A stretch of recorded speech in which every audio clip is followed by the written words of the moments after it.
Convido agora o professor Douglas Roberto de Almeida Batista, que falará pela Convenção Geral das Assembleias de Deus, também no prazo de 20 minutos. O professor Douglas Roberto é bacharelado em Pedagogia e Teologia, mestrado em Ciências das Religiões, doutorado em Teologia, licenciado em Filosofia, especialista em Docência do Ensino Superior, é presidente das Assembleias de Deus no Distrito Federal e dada a Ordem dos Capelães Evangélicos do Brasil. É presidente da Sociedade Brasileira de Teologia Cristã Evangélica e do Conselho de Educação e Cultura da Convenção Geral das Assembleias de Deus no Brasil. É diretor-geral do Instituto Brasileiro de Teologia e Ciências Humanas e editor-geral da Rede de Estudos Pentecostais Assembleanos.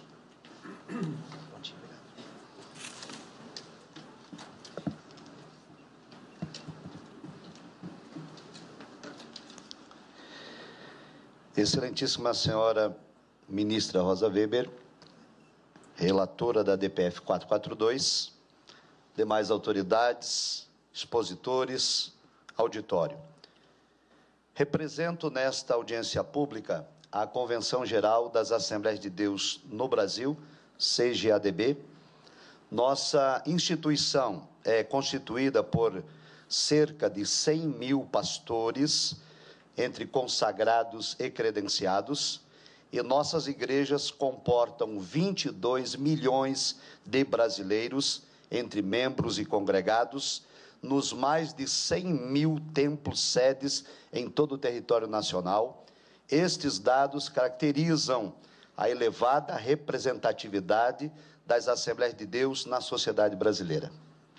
Reiteramos nesta exposição, excelentíssima ministra relatora, que esta ação de descumprimento de preceito fundamental, a DPF 442, que pretende legalizar até a 12ª semana da gestação o assassinato de ser indefeso e inocente no ventre da mãe, não merece prosperar.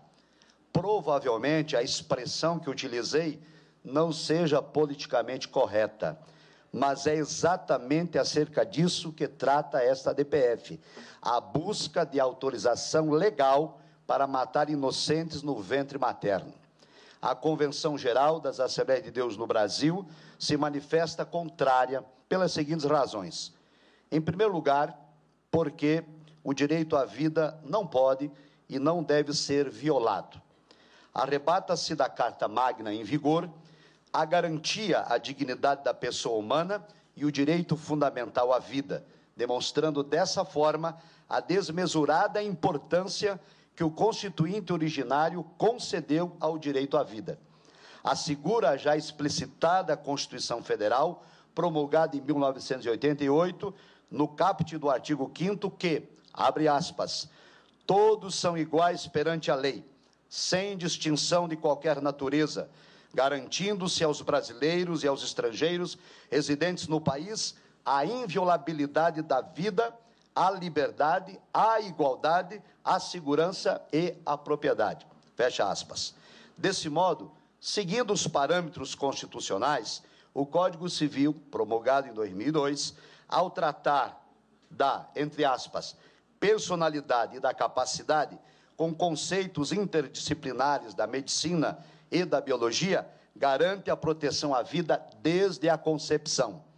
Além disso, o Código Civil legisla por meio do artigo 2º que, abre aspas, a personalidade civil da pessoa começa do nascimento com vida, mas a lei põe a salvo, desde a concepção, os direitos do nascituro. Por outro lado, a Convenção Interamericana de Direitos Humanos, Pacto de São José da Costa Rica, reconhecida pelo Supremo Tribunal Federal como norma de hierarquia supralegal, assevera no artigo 4º, inciso 1, que, abre aspas, toda pessoa tem o direito que se respeite a sua vida. Esse direito deve ser protegido pela lei e, em geral, desde o momento da concepção. Ninguém pode ser privado da vida arbitrariamente. Fecha aspas. Não obstante, militantes da cultura da morte questionam quando ocorre o início da vida. Contudo, a embriologia já esclareceu o apontado, porque empiricamente a vida tem início com a fecundação do espermatozoide, gameta masculino, com o óvulo, gameta feminino, formando uma nova célula, um novo ser, zigoto. Expositores pró-aborto afirmam que não é possível, por meio da ciência, definir o início da vida. Então, com a devida vênia, aos indecisos e inseguros, cabe a aplicação de um preceito fundamental do direito. Na dúvida, pró réu. E que fique claro que o réu aqui é a verdadeira vítima, isto é, o ser vivo, inocente e indefeso no ventre da mãe. Quanto ao já citado artigo do Código Civil, a douta civilista Maria Helena Diniz o interpreta do seguinte modo, abre aspas, embora a vida se inicie com a fecundação e a vida viável com a gravidez, que se dá com a anidação, entendemos que, na verdade, o início legal da consideração jurídica da personalidade é o momento da penetração do espermatozoide no óvulo. Fecha aspas. Desse modo, douta ministra, fundamentados em tais dispositivos legais, arruaza-se com excelência o pretérito do início da vida, ou seja, na fecundação dos gametas.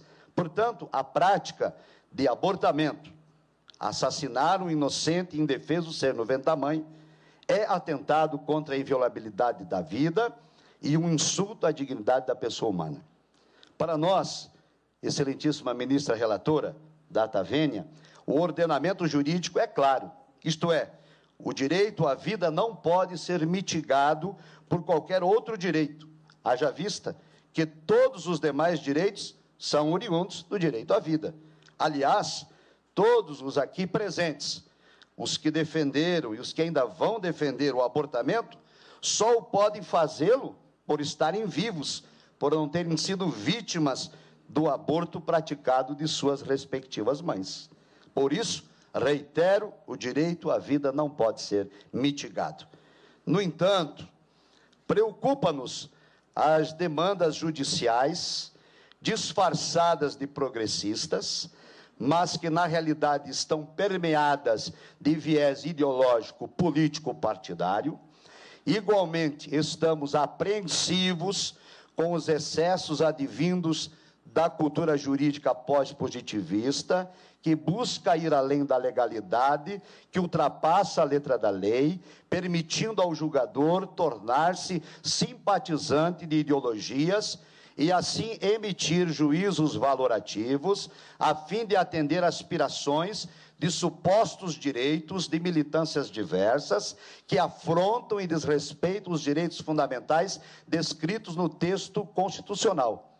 Não existe, ministra relatora data vênia, preceito fundamental para matar inocentes. O preceito é pelo direito e pela inviolabilidade da vida. Em segundo lugar, esta DPF não merece prosperar porque o abortamento está em desacordo com a moral razoável dos brasileiros. Indiscutivelmente, a prática do abortamento é ato reprovável para a maioria da sociedade brasileira. Revela o censo de 2010 que mais de 85% dos brasileiros professam a fé cristã. E o ato de tirar a vida de outrem, seja de um embrião, feto, criança, jovem, adulto, idoso, saudável ou doente, é atentado à lei da ética e da moral cristã, pois viola o 6º mandamento do decálogo bíblico que diz, não cometerás assassinato. Discute-se que a questão em debate não pode ter parâmetro religioso e que somos fundamentalistas, fanáticos, extremistas, dentre outros termos pejorativos, simplesmente porque insistimos em defender a cultura judaico-cristã. Diante disto, eu me pergunto, desde quando que ter convicções religiosas, acreditar em Deus e ter a vida pautada na ética e na moral cristã, tornou-se um ato criminoso nesta nação? O Brasil não é um país totalitário, socialista, fascista, marxista ou ateu. Vivemos em um Estado democrático de direito, em que a liberdade de pensamento, liberdade de expressão, de consciência e de crença nos são assegurados pelo texto constitucional e requeremos que nosso direito seja respeitado. Não obstante, apesar das investidas de desconstrução dos valores, é inegável que o tema abortamento não pode fugir do campo da ética e da moral. E é por causa disto, ministra relatora, que os militantes abortistas têm verdadeira aversão à realização de um plebiscito nacional, porque sabem que a opinião pública é contrária à prática do abortamento, inclusive com o voto desfavorável das mulheres, cujos direitos os ativistas alegam defender. Desse modo, para escapar desse debate moral e ético, defensores da cultura da morte argumentam que o abortamento é uma questão de saúde pública. No entanto, os números apresentados são falaciosos, os dados são inconsistentes, as estimativas não têm comprovação oficial e as pesquisas são notadamente assinadas por militantes pró-aborto. Fundamentar uma decisão e promover mudanças de paradigmas em informações tendenciosas e questionáveis é atitude, no mínimo, desonesta. Mas foi assim que, há mais de 4 décadas, a legalização do aborto começou nos Estados Unidos da América, fundamentada em uma escandalosa e descarada mentira que foi admitida como verdade pela Suprema Corte Americana. Portanto, o eventual deferimento do pedido dessa DPF, no sentido de autorizar legalmente o assassinato do ser humano no ventre da mãe até a 12ª semana da gestação, se tornará um desrespeito e uma afronta à considerável parcela da sociedade brasileira, pois os dados maquiados dos defensores do abortamento não são passíveis de comprovação, e o tema em debate está em discordância com a moral e a ética do povo brasileiro. Salienta-se, outro sim, que não cabe a esta Suprema Corte alterar a conduta moral do povo, sobretudo em violar o direito à vida, em descumprimento ao texto constitucional. A premissa destas decisões, que abrangem leis e valores, cabe aos membros do Congresso Nacional, que em nosso modelo de democracia representativa possuem a legitimidade do voto para atender à vontade da nação. Assim, a eventual procedência da sobreditação data vênia seria uma imposição autoritária e ilegal em discordância com a moral e a ética dos brasileiros. Por isso, reitera-se que, abre aspas, não cabe ao Poder Judiciário inovar no ordenamento jurídico sobre o argumento de avanço civilizatório, independentemente de quem seja favorecido. Fecha aspas. Em terceiro lugar, ministra relatora, ratifica-se esta ação que deve ser julgada improcedente por ser matéria de competência do Legislativo. Evoca-se neste ponto o princípio da separação de poderes, o qual se tornou um modelo fundamental na história do Ocidente, o necessário equilíbrio entre autoridade e autonomia. Nessa ótica, o poder legislativo, obedecendo à separação dos poderes por meio do Código Penal, já disciplinou as exceções de punibilidade para a prática do abortamento. Entende-se que somente esse diploma legal tem o condom de balizar as permissões para a interrupção da vida, embora tais decisões não tenham o aval da moral e da ética cristã, porém, reconhecemos que, constitucionalmente, quem tem o dever de alterar a norma vigente é o Senado Federal e a Câmara dos Deputados, não cabendo, data vênia, a esse excelso tribunal legislar em matéria de competência do Congresso Nacional. Salienta-se ainda que o pluralismo religioso e o debate democrático representativo para a promulgação de leis encontra sua guarida no Congresso Nacional. Portanto, é lá, por meio dos representantes eleitos pelo povo, que se garante a legitimidade da vontade majoritária, resguardando-se, evidentemente, os direitos da minoria. O tema desta DPF, com a devida vênia, nos parece ser mais um atalho tomado por um partido político em detrimento do processo democrático das casas legislativas para impor, entre aspas, goela abaixo da sociedade, uma legislação de abortamento genocida, eugênica e permissiva. Destaca-se também que ambas as casas, Câmara dos Deputados e Senado Federal, possuem projetos de modificação do Código Penal e que as reformas já ocorridas ao ordenamento vigente, por intermédio do processo legislativo, não abrangeram a descriminalização do abortamento e que, inclusive, tramita na Comissão de Direitos Humanos e Legislação Participativa do Senado Federal a Sugestão Legislativa 015/2014, que trata do mesmo tema desta DPF em discussão.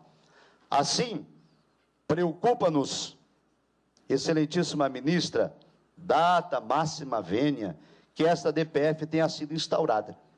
Uma vez que o parágrafo 1º do artigo 4º da Lei 9.8882/99 diz textualmente que, abre aspas, não será admitida a arguição de descumprimento de preceito fundamental quando houver outro meio eficaz de sanar a lesividade. Fecha aspas. Ora, como já explicitado, se o instituto competente para disciplinar tal assunto, que é o Poder Legislativo, está afinco com seus deveres, não cabe ao Poder Judiciário dessemelhar a paridade constitucional e abrogar a competência alheia. Ainda preocupa-nos nesse quesito, excelentíssima ministra Rosa Weber, que as extrapolações do papel iluminista assumido na jurisdição constitucional desencadeie perigosíssimas ideias de que as decisões judiciais não podem mais sustentar na fórmula tradicional de separação de poderes. Entendemos que a jurisdição constitucional desempenha papel preponderante, mas somente quando o Poder Legislativo não tem atuado, o que certamente não é o caso, uma vez que o Congresso Nacional está atento de seus deveres quanto à questão em discussão. Por fim, em quarto e último lugar, diante dos fatos narrados e os fundamentos apresentados, a Convenção Geral das Assembleias de Deus no Brasil, em abril de 2013, por ocasião da 41ª Assembleia Geral Ordinária, realizada aqui na capital federal, por unanimidade de seus membros, exarou o posicionamento quanto ao abortamento nos seguintes termos: a CGADB, Convenção Geral das Assembleias de Deus no Brasil, é contrária a esta medida do aborto, por resultar numa licença ao direito de matar seres humanos indefesos, na sacralidade do útero materno, em qualquer fase da gestação, por ser um atentado contra o direito natural da vida. A palavra de Deus diz: e não matarás o inocente. Êxodo capítulo 23, versículo 7.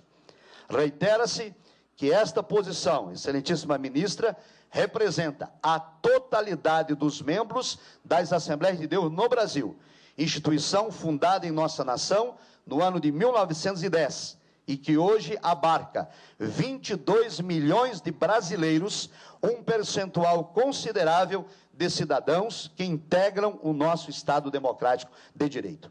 E ao concluir, ratifica-se que somos contra a cultura que faz apologia à morte, defendemos a família e somos favoráveis ao direito inviolável e à sacralidade da vida. Nestes termos, solicitamos ao Excelso Supremo Tribunal Federal que vote pela improcedência da DPF 442. Muito obrigado.